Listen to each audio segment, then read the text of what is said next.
S'il vous plaît les amis, je vous demande qu'une seule chose dans cette vidéo. Arrêtez de demander sur les réseaux au Real Madrid de faire revenir Sergio Ramos. On est en 2024 s'il vous plaît. Et je vous demande simplement d'être réveillé et d'être simplement intelligent.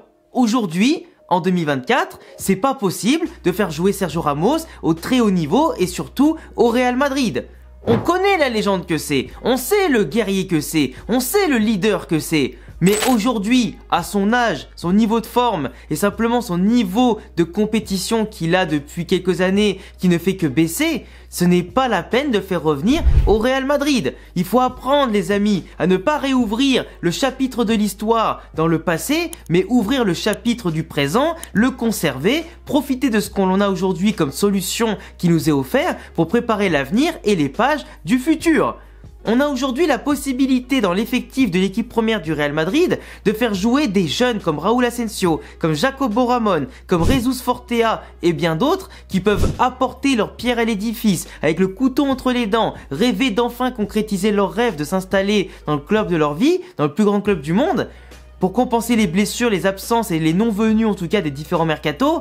Et aujourd'hui vous voulez leur fermer la porte une nouvelle fois par des recrues onéreuses et nombreuses en plus dans les mercatos, ou simplement faire revenir des vieux biscards de la veille, qui sont des légendes du club, qui ont tout prouvé, qui n'ont plus rien à prouver, pour leur offrir une dernière danse qui ne servirait à rien, à part au pire écorner ce qu'ils ont fait.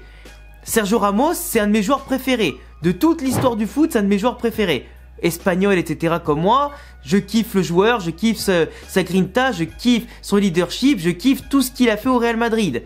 Et franchement, des défenseurs comme ça, on n'en reverra quasiment pas. C'est un des top 5, voire top 3 meilleurs défenseurs de l'histoire du football, Sergio Ramos, à son poste, en défense centrale. Il a aussi joué à droite, mais en défense centrale, c'est son prime.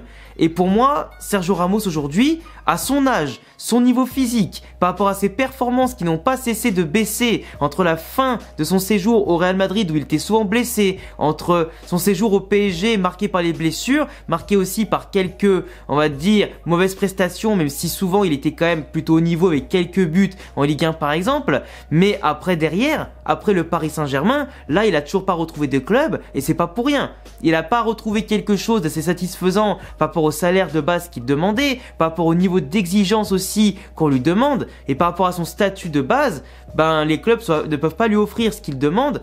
Et en plus lui, il n'est pas convaincu de ce qu'on lui offre non plus. Donc aujourd'hui, si par rapport à son âge, le fait qu'il était souvent blessé, que malgré les stories Instagram, malgré les vidéos qu'il peut faire où il montre ses abdos, sa forme physique, etc., souvent il se reblessait quand même. Donc aujourd'hui, si on lui offre pas un nouveau challenge, c'est pas au Real Madrid qu'on va lui offrir. En plus, Sergio Ramos, je veux dire, même si il méritait une meilleure sortie au Real Madrid que ce qu'il a eu notamment en 2021, où depuis qu'il était blessé, il n'a pas eu une cérémonie d'adieu, il n'a pas eu entre guillemets l'hommage qui lui était dû, parce qu'au Real Madrid c'est vrai que sous Pérez, les légendes ont souvent été plus écornées en partant qu'elles ont réussi entre guillemets leur sortie. C'est très rare notamment qu'il y ait eu des sorties réussies comme celle de Toni Kroos par exemple, mais c'est vrai que Sergio Ramos aujourd'hui est entièrement brouillé avec Florentino Pérez. Même si peut-être de l'eau a coulé sous les ponts depuis, même s'il est vrai que peut-être ils ont amélioré leur relation sans forcément que nous on soit au courant, le faire revenir aujourd'hui, ben c'est pas utile en fait, c'est pas utile. C'est sûr qu'on rêverait d'un retour et qu'on remporte Liga, Copa del Rey, Ligue des Champions ou au moins la Ligue des Champions et qu'ils partent avec le trophée et que voilà, c'est sûr que à son âge et son niveau d'expérience, il apporterait énormément aux jeunes pour qu'ils progressent, notamment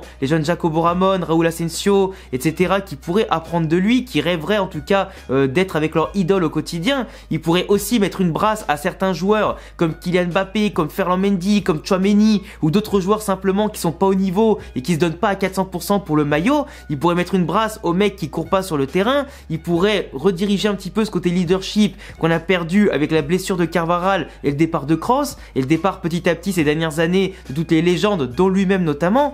Mais c'est vrai qu'aujourd'hui, Sergio Ramos, simplement pour une question physique et de niveau, t'as beau avoir de la grinta, t'as beau être un joueur illustre et légendaire, pour moi, ce qui compte, c'est l'instant présent. Et dans l'instant présent, je préfère miser sur des jeunes qui vont commencer à s'installer, prendre de l'expérience, du temps de jeu, de la confiance et qui vont tout casser. Parce qu'en fait, Sergio Ramos, là, actuellement, en tant qu'agent libre, il peut signer à n'importe quel moment de la saison et jouer directement. pas besoin d'attendre le mercato d'été ou d'hiver, il peut signer et jouer. Sauf que là, actuellement, ok, t'as que Rudiger, mais t'as quand même encore Raúl Asensio qui vient de prouver aujourd'hui, certes contre un Osasuna qui était pas au top de sa forme et tout, mais que le Real a quand même très bien joué, ils leur ont annihilé toute tentative de jeu offensif et défensif, mais Raúl Asensio a montré que la pression, il pouvait la gérer, du moins sur au moins ce match-là, à voir dans la continuité évidemment, parce que c'est facile de briller un match, mais sur briller après sur une saison et plusieurs saisons, c'est encore autre chose, mais là pour le coup,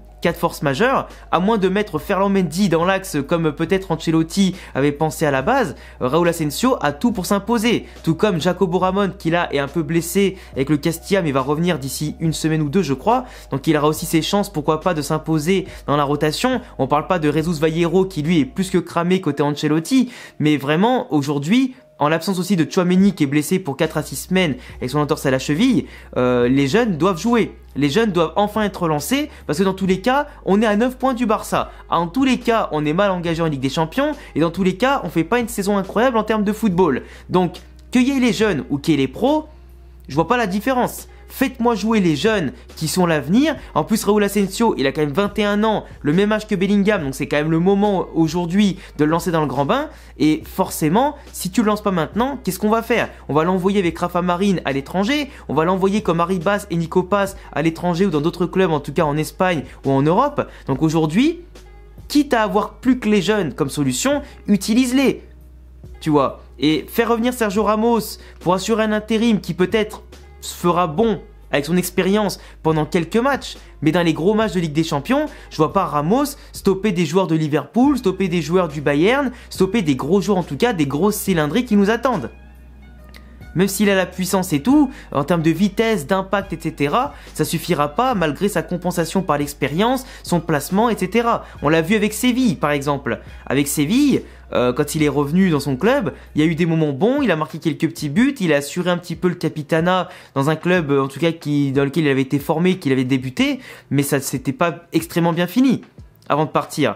Donc tu vois que même en Liga déjà, il commençait à être dépassé. On l'avait vu sur certains matchs de Séville. C'était difficile pour lui. Il y a eu des confrontations contre le Real, il n'a pas été si mauvais que ça, contre le Barça non plus, mais là aujourd'hui maintenant, en n'ayant pas fait de préparation estivale, sauf de son côté tout seul, sans club, sans intensité ni rien, vraiment collective, et sans intensité de match et de compétition, bah le temps qu'il revienne au niveau, qu'il se blesse pas, etc., c'est très compliqué. C'est très compliqué Sergio Ramos. Donc je préfère laisser la voix à Jacobo Ramon et Raúl Asensio qui à eux deux peut-être formeront avec aussi Joan Martinez qui reviendra bientôt la future paire ou le futur trio de défenseurs central du Real Madrid. Et en plus tu as 3 jeunes du centre de formation qui peuvent émerger quasi en même temps, qui ont le talent, qui ont vraiment tout ce qu'il faut en termes de marge de progression et de qualité et de compétences pour y arriver. Et si en plus les jeunes sortent et qui sont vraiment très bons, ça permettrait au Real Madrid peut-être de ne pas avoir à investir sur le marché des transferts pour des cadors européens, pour des cadors qui coûteraient des 80, 90 ou 100 millions, car ces jeunes-là qui vaudraient autant, on les aurait déjà chez nous. Et en plus, en leur donnant leur chance, ils peuvent éclore et pourquoi pas stabiliser la défense du Real pendant 5 ou 10 ans, tu vois, voire peut-être 15, on sait pas. Mais c'est clair qu'aujourd'hui, la priorité est de se tourner vers ce qu'on a déjà, plutôt que de recruter un mec qui aura peut-être un salaire diminué par rapport à avant, évidemment, parce qu'il a plus le même statut, plus le même âge, tout ça. Mais même sans prétention salariale élevée, je trouve que le coût Ramos, en termes physiques, etc., ça vaut pas le coup. Il y a quand même mieux aujourd'hui peut-être sur le marché.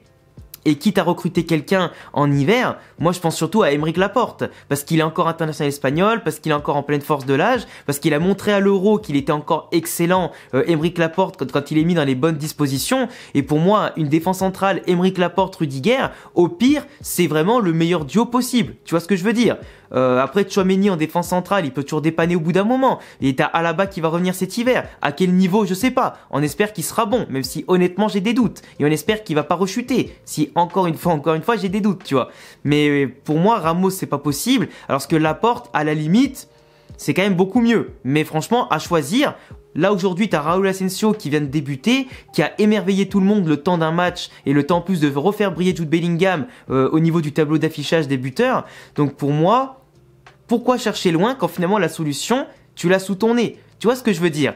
L'amour de la Fabrica espagnole, l'amour de la Fabrica du Real Madrid, l'amour du club, l'amour de l'écusson, tu l'as déjà à la maison. Des mecs qui courent, qui veulent se donner pour le collectif, qui s'intègrent déjà, c'est l'occasion. Et Carlo Ancelotti, on le connaît. il préfère les noms, il préfère ses chouchous, il préfère en tout cas ses impressions à lui. Mais je pense clairement que le staff aujourd'hui lui a fait comprendre que le jeune, eh ben, il peut faire fière allure. Il a dit en conférence de presse qu'il était très bon, donc maintenant il faut assumer les propos et lui donner de la continuité. Ce contre Leganés, Liverpool, etc., il va sûrement se planter au bout d'un moment. C'est normal, il est jeune, comme n'importe qui s'est planté. En devenant pro, ou même plus tard, en étant déjà pro confirmé. N'importe qui peut se planter, ça arrive. Mais c'est en passant par là aussi qu'il va grandir et qu'on va grandir. Et qu'on va amener tous ces jeunes, avec le peu de joueurs expérimentés qui restent dans l'effectif, vers les sommets. Il y a des moments de crise, il y a des moments difficiles, mais c'est en les surmontant ensemble qu'on retournera gagner des Ligues des Champions, des Ligas, et qu'on assurera la stabilité autant économique que sportive du club.